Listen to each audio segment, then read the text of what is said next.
বাইরে প্রচণ্ড বৃষ্টি হচ্ছে, তাই আজকে গোবিন্দভোগ চালের খিচুড়িটা বানিয়েই ফেললাম, কারণ বৃষ্টির সময় খিচুড়িটা খুব ভালোই লাগে। সব রকম সবজি দিয়ে বানিয়েছি। কীভাবে রেসিপিটা করেছি আপনাদের সাথে শেয়ার করি। এখানে গাজর, আলু, পটল, মিষ্টি কুমড়ো আর বাঁধাকপির ওপরের যে মোটা পাতাটা থাকে সেটা কুচি করে কেটে নিয়েছিলাম, লঙ্কা, আদা আর টমেটো নিয়েছি। 1 বাটি গোবিন্দভোগ চাল নিয়েছি আর ডালটা 1 বাটির একটু কম মুগের ডাল নিয়েছি। এখানে মোটা মুগের ডাল নিয়েছি। চালটা ভালো করে ধুয়ে আমি চালটাকে কিন্তু একটু গরম কড়াইয়ে নাড়াচাড়া করে নিচ্ছি, চালের যে জলটা আছে সেটা শুকিয়ে নেওয়ার জন্য। তারপর সামান্য ঘি দিয়ে আবারও নাড়াচাড়া করে ঝরঝরা করে ভেজে নিচ্ছি। এরপর চালটা তুলে রাখছি বাটিতে। তারপর কড়াইয়ে আমি সর্ষের তেল দিয়ে সব রকম সবজিগুলো এখানে দিয়ে দিচ্ছি। সবজিগুলো আগের থেকে কিন্তু ধুয়ে জল ঝরিয়ে রেখেছিলাম। এরপর লবণ আর হলুদ দিয়ে ভালো করে একটু নাড়াচাড়া করে ভেজে নেব।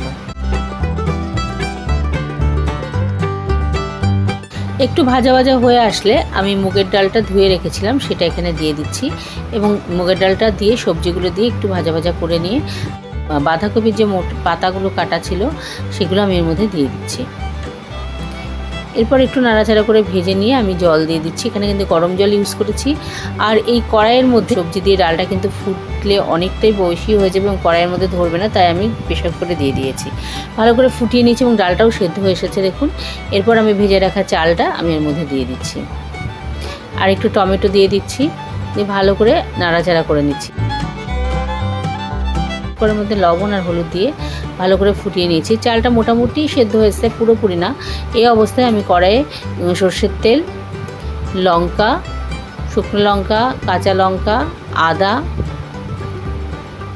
তেজপাতা, গোটা গরম মশলা আর 5 ফোড়ন দিয়ে দিলাম এবং একটু ভাজা ভাজা করে নিয়ে কিছুটা টমেটো দিয়ে দিচ্ছি। দিয়ে নাড়াচাড়া করে আমি সোমবার দিয়েছিলাম যে তেলটা সেটা আমি এই প্রেসার কুকারের মধ্যে দিয়ে দিচ্ছি। এর মধ্যে সামান্য চিনি, ধনের গুঁড়ো, গোটা গরম মশলার গুঁড়ো আর সামান্য কাশ্মীরি লঙ্কার গুঁড়ো দিয়ে আবারও নাড়াচাড়া করে আর একটু ফুটিয়ে নেব। জলটা শুকিয়ে যাচ্ছিলো তাই একটু জল দিয়ে দিলাম। এরপর সামান্য ঘি দিয়ে আমি খিচুড়িটা নামিয়ে নিয়েছি। এবার সার্ভ করে দিয়েছি দেখুন। সার্ভ করার পরে আমি কিন্তু এখানে সামান্য একটু ঘি দিয়ে দিয়েছি।